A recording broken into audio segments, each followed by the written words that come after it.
La tension ne retombe pas en République démocratique du Congo, 2 jours après l'expiration du mandat de Joseph Kabila. Le gouverneur du nord-ouest du pays annonce que des affrontements ont fait 17 morts la nuit dernière. Des violences qui montrent l'urgence de trouver une solution politique. La SENCO pose un ultimatum à l'opposition et au pouvoir congolais. La conférence des évêques leur demande de parvenir à un compromis avant Noël. Plus que 2 jours donc pour répondre à des questions cruciales, trouver une date pour l'élection présidentielle et déterminer le statut du président Kabila pendant cette période. Les précisions à Kinshasa de notre correspondant Thomas Nicolon. L'Église catholique congolaise veut résoudre la crise politique le plus vite possible. Les évêques ont demandé à la majorité, à l'opposition, de trouver un accord avant Noël. La session a commencé par une prière, puis les évêques ont présenté leurs condoléances aux familles des victimes des affrontements qu'il y a eu dans plusieurs villes de la RDC mardi 20 décembre.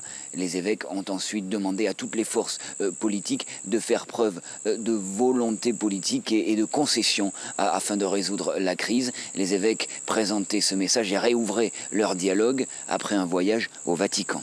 Le pape est conscient que le peuple congolais souffre cruellement et demande à ceux qui ont des responsabilités politiques d'avoir aussi à cœur le bien commun.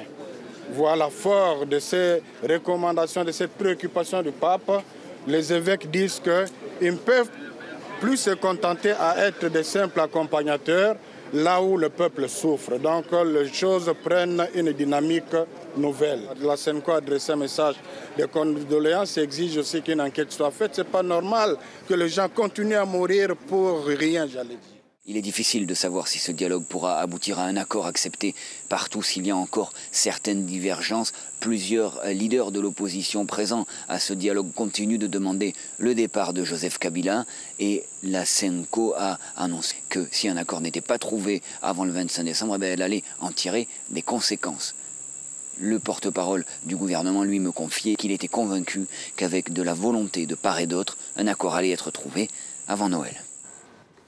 Dans le reste de l'actualité, la Cour suprême de Gambie